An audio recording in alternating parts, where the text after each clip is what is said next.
What we want to talk about this afternoon, what I'm going to talk about, is the next step, what to do with a follow-up. Because frankly, if we had to look at all the things we do right and what we do wrong within Campus Crusade, this tends to be the one area that we tend to fall off most on. And that's one of the areas why, as we were working out our schedule and our agenda, I really wanted to take this one because I feel like it's so important to do the follow-up. We can put a proposal together, we can make a great presentation, we can actually get the check, but letting people know how that money is being spent and what we can do to, and how that money is being spent is so critical. All right, the first item on is we're going to look at follow-up plans. And this is, of course, immediately after the appointment. You want to send a thank you letter, regardless of the response. And why do I say that, regardless of the response? Well, certainly you'll send a thank you letter if the person says yes. But if the person says, you know what, we're not in a position to give right now, but I think we can give and, maybe, or at least consider this within the next 6 months, and send a thank you to say, hey, thank you for taking the time to meet with me. I look forward to getting together with you in the next 6 months to talk about the possibilities that exist with our ministry. And even if a person said no, you also want to send a thank you note for that. Why is that? Well, I'll tell you, typically major donors, ministry partners, are being bombarded by proposals. And what do you want to do? Do you want to be like everyone else, or do you want to be a little bit different? Okay? Number two, if they gave you a maybe answer, be sure to call back when you said you would.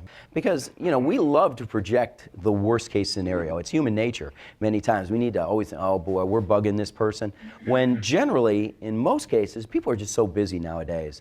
We would love to think that we are number one on their mind all the time. That the minute they meet with us, there's no other person who's going to have any other impression on their mind but us.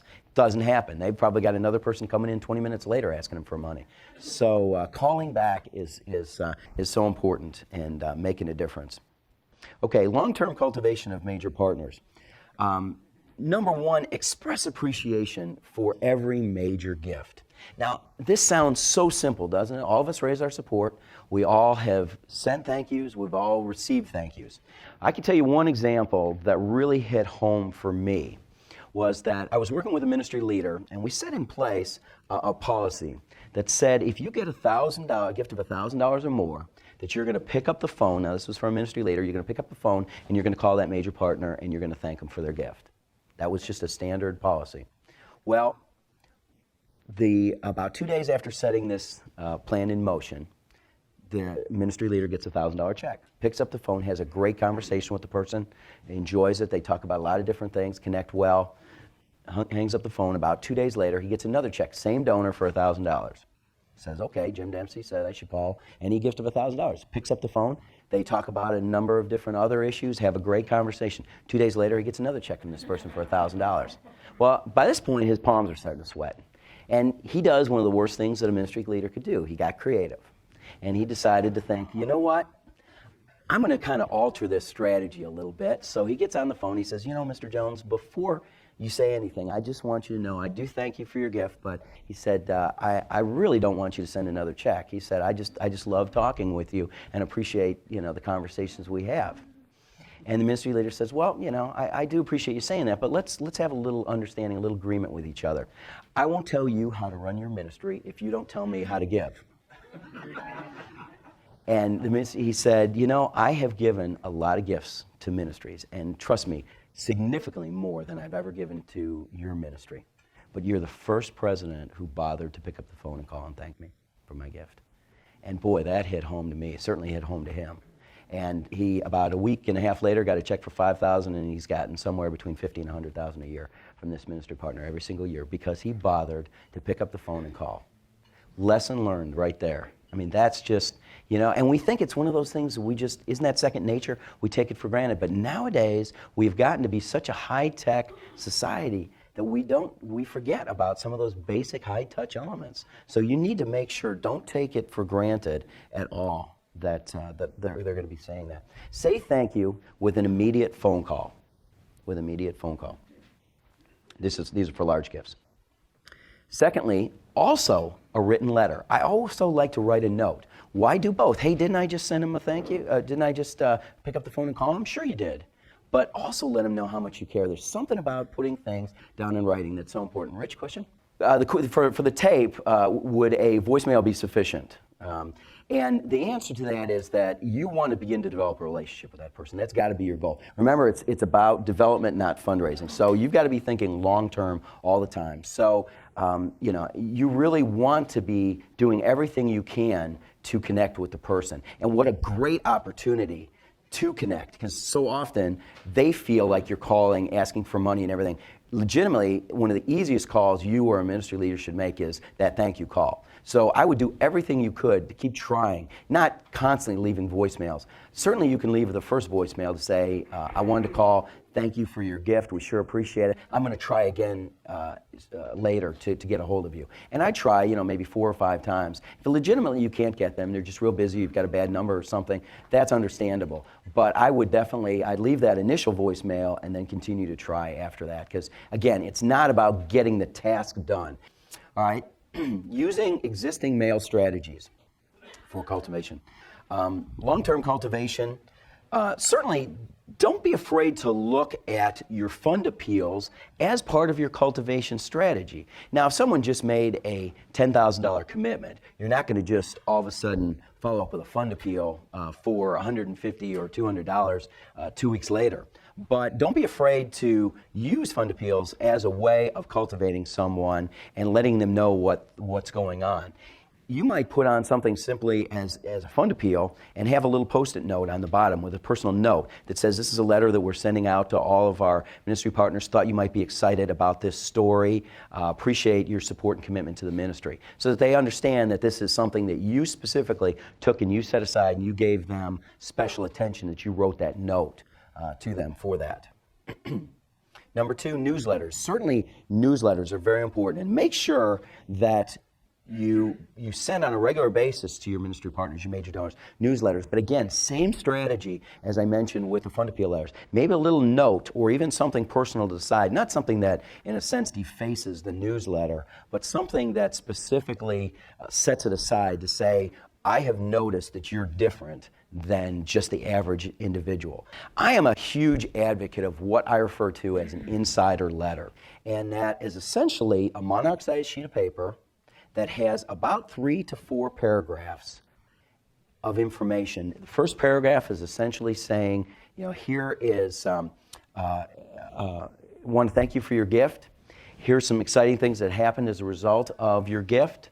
And then the third paragraph would be, here's some prayer requests, some things that you need to be praying about. Something very simple. And I don't officially call it an insider letter. You're receiving this insider letter. But I generally do talk about the fact that we want to send you a letter that shares some inside stories. And I like to get the hottest stories. I save the stories that maybe happened in Thanksgiving or whatever on something that's going on within the ministry. I'll save some of those bigger stories for the newsletter. But something that's almost hot off the press, this just happened, we're getting that in our insider letters. And it's very, very well received.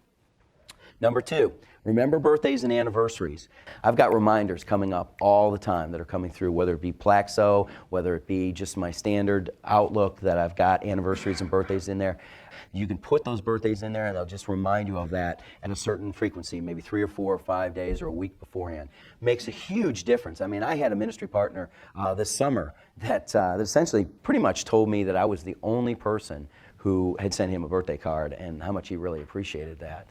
Okay, personal notes. Certainly personal notes are very important. If you're doing an insider letter and you write a little note on the bottom, some of you maybe have heard this before, but I always love this one. This one always stuck in my mind. That Josh used to, when Josh would travel a lot, he would gather up all the air sickness bags from the airplanes, and he would write notes. Josh would write, I'm sick that I couldn't be with you. Now, really sounds corny, doesn't it? But he said he would go into the offices of these major CEOs, and he'd see air sickness bags pinned to their bulletin board there. And it's just, that always stuck in my mind, and I love that. Okay, reporting back on the use of funds and the results. Okay, what you want to do is you want to develop a personalized report. Now, many ministries certainly do generic reports to people, but right now there should be no reason with modern mail merge technology why you shouldn't be able to do some type of a personalized report to people. If they're willing to write a $25,000, $30,000, $50,000, $100,000 check, I believe it's worth your time to give them what they want. I mean, frankly, they deserve it. And many times we think, well, I was nice enough to even write a note to them. You ought to be happy that I even wrote a note. Nobody would say that, I'm sure. But in a sense, I know there's some people that I felt sometimes that that's the way that they think about your partner, that you ought to just be glad that I sent something back. That's not what we need to be thinking about. Number two, after a major gift is received and sent, send a progress report to the partner when and as often as appropriate based on the project. And, it varies. Some ministry partners, we heard, would like it every 6 months. Some want it every quarter. I heard Steve mention something about quarter. I heard Al and Debbie say every 6 months for them. So it varies, and you may have to do some extra ones, but for the people who aren't in the normal cycle. All right, D1. Within your personalized report, 1B, what's the content in that going to be? Tell of an individual whose life was changed. Start out, I would say number one, I think what was left off there would be the thank them for their gift. Number 3, schedule changes and problems encountered and overcome.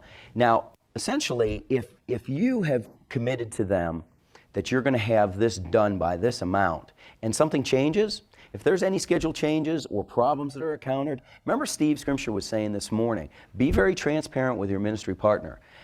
Don't be afraid to share with them challenges that you have, just as you would share the positive things. Okay, number 4, certainly express the appreciation and give them credit. You'll never hear in any of my letters, this is what we've done or this is what I've done. You will always hear together as a team, this is what you and I accomplished. Okay, using existing event strategies. Banquets, tremendous way of cultivating. I love banquets, again. I think it's for the win, keep, and left. Very few things are as effective as banquets or your fellowship dinners. We talked about great ways to win people. Absolutely, it's exposing new people to the ministry. But from a follow-up standpoint, I love it because every dinner that I do, we do a ministry update, and they say, last year we were able to accomplish this because of your gifts that you gave. We were able to see this, and this happen. Now next year, we want to accomplish even more. That's the lifting side of things. So I think it's great, and any kinds of follow-up that you will do during that, it's a great way to report back to people on the things that you're doing. Number 3, prayer breakfasts. You may have some events where you pull people together to report on what happened last year and what you hope to accomplish this next year. There might not be an appeal. All it is just simply pulling a handful of people together to say, a lot has been accomplished, so we hope a lot will be accomplished. Let's pray about these things together. Again, building team, building involvement, building partners.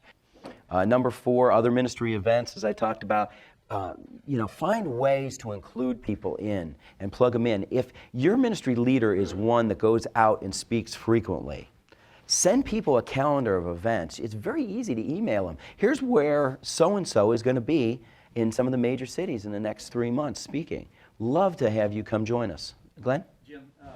Right.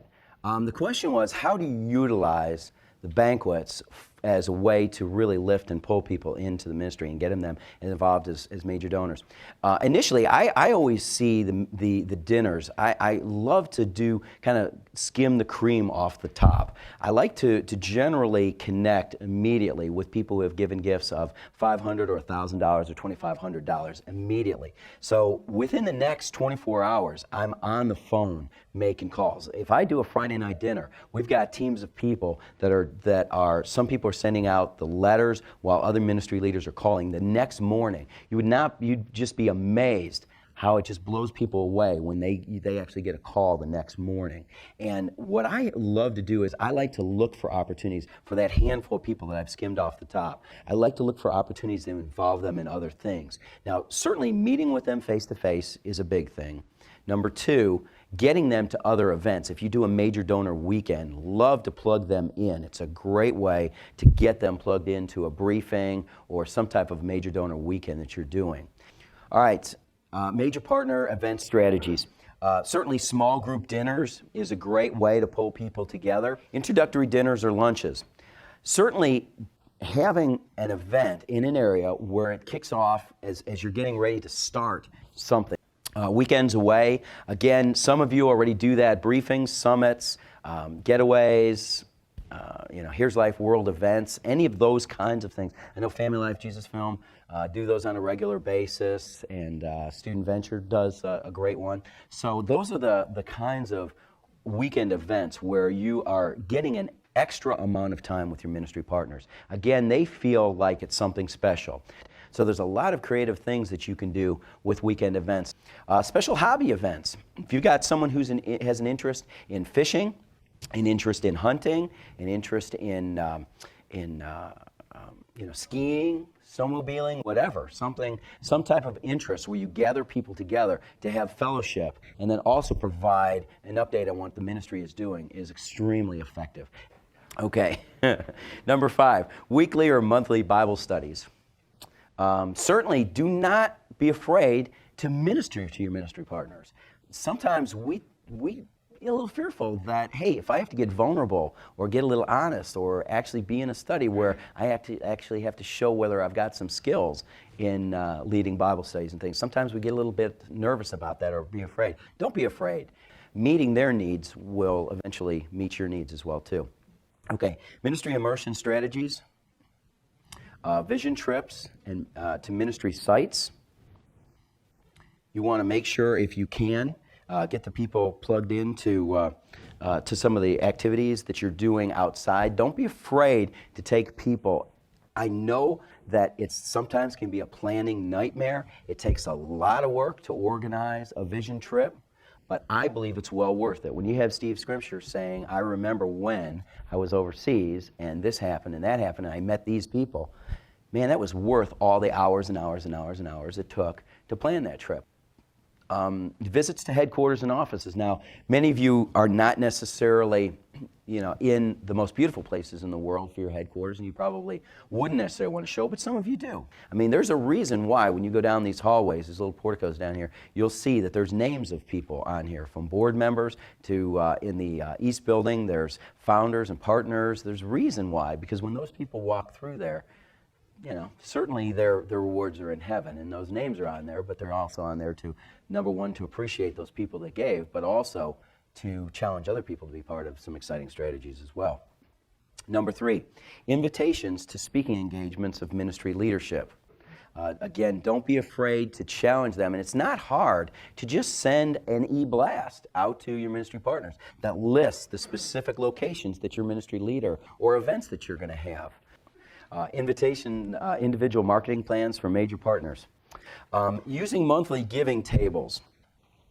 Monthly giving tables are one of my favorite reports, but the report essentially that I'm talking about is on an annual basis, you say for 2006, 2007, 2008, on one line, and then up on the top you have each month so that you see what came in. Because you'll be surprised how you can begin to see trends in giving with people. I love this report because you can, at a glance, you can see generally when people are giving. Now I can see at the Adams, they generally give in November. They got most of their large gifts in November. So that I know that when September or October come around, if I want to challenge them to increase their giving, that the best time to do it is going to be about September, October, because generally they give in November. That's what I see.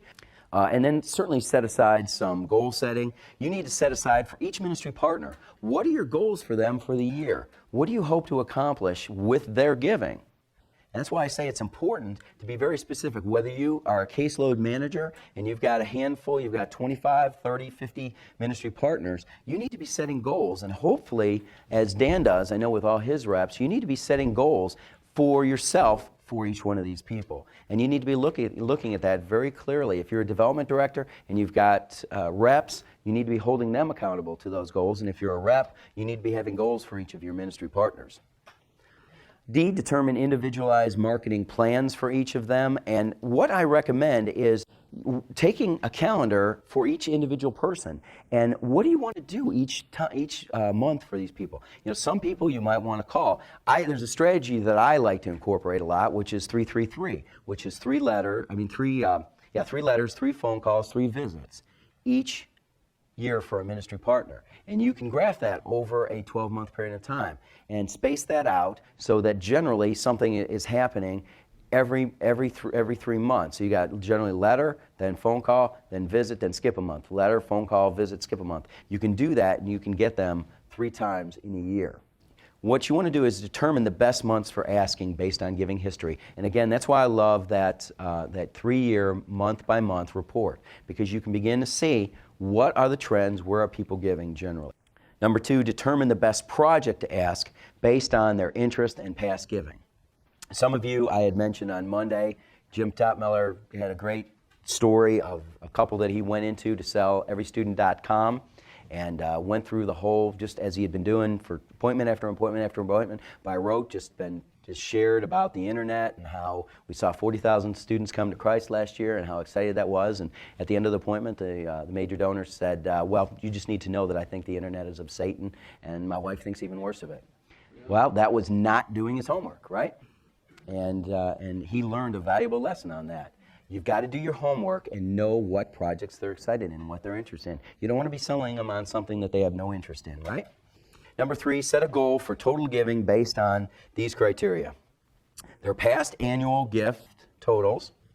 B, what's their current financial situation? Again, doing a little homework. The amounts need to be commensurate with the projects to which they are being challenged to give. So you need to make sure that how are you going to position this? Are you going to show them the total cost and ask them to purchase the whole project, a portion of the project, be one of the top givers on a pyramid? How are you going to ask them? So you need to be thinking about those items.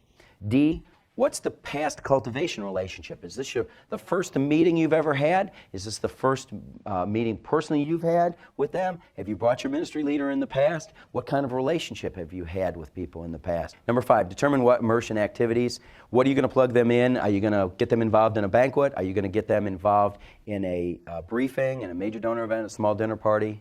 All those things are so important. Determine what other immersion activities which require national or international travel that they should be involved in. Number 7, add additional cultivation activities to the calendar, such as birthdays, anniversaries, hobbies, other related outings that you're going to do. All that should be in your marketing plan. If you're going to take them on a golf trip or a skiing trip or on a hunting trip, those kinds of things should be in your marketing plan. Okay, coordinated contacts with major partners. Again, using a marketing plan. Using caseload assignments for coordination. If you don't have a coordinated effort like the Jesus Film or some of the other ministries in here, where you actually have a representative being a caseload manager, look at doing that, assigning maybe even to some of your ministry leaders. We are looking right now at getting our national directors for the campus ministry assigned caseloads, where they all have to manage relationships with people. That will be revolutionary if we can pull that off. C, point C, and I think it actually says D in yours, so we just happen to skip a C there. Using strategy meetings for coordination. This is simply where ministry leaders and anyone who has a caseload are getting in the room together and talking about strategy, planning the strategy that you're doing. And of course, record keeping.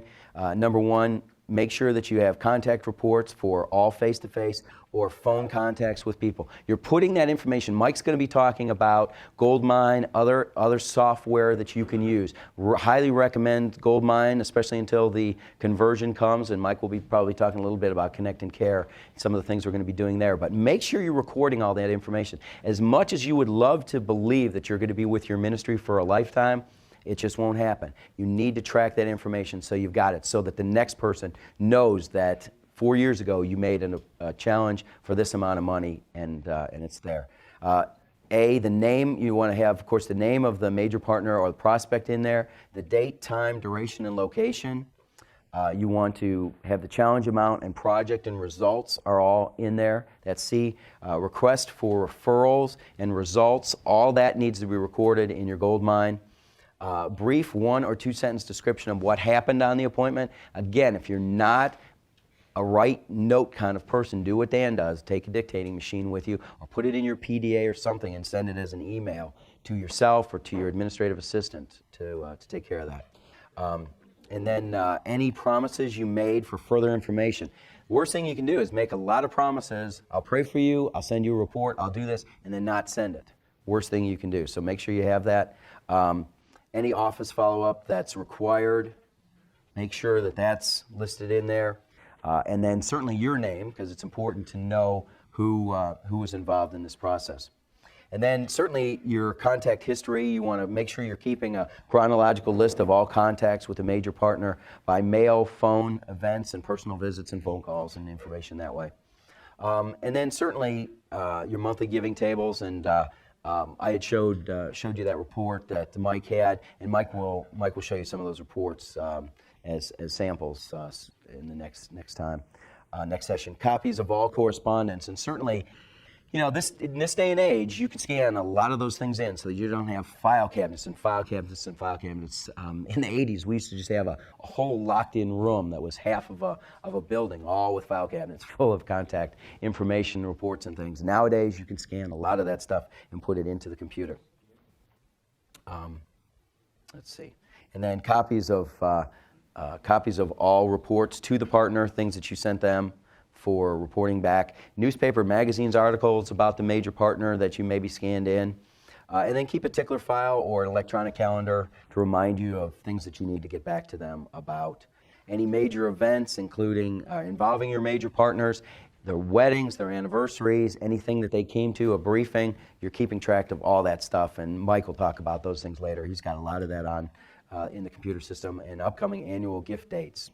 So, in conclusion, there's a lot of tools. We covered a lot today, but a lot of things that you can utilize from the major donor side of things to cultivate. But the bottom line is that you need to keep your ministry partners plugged in.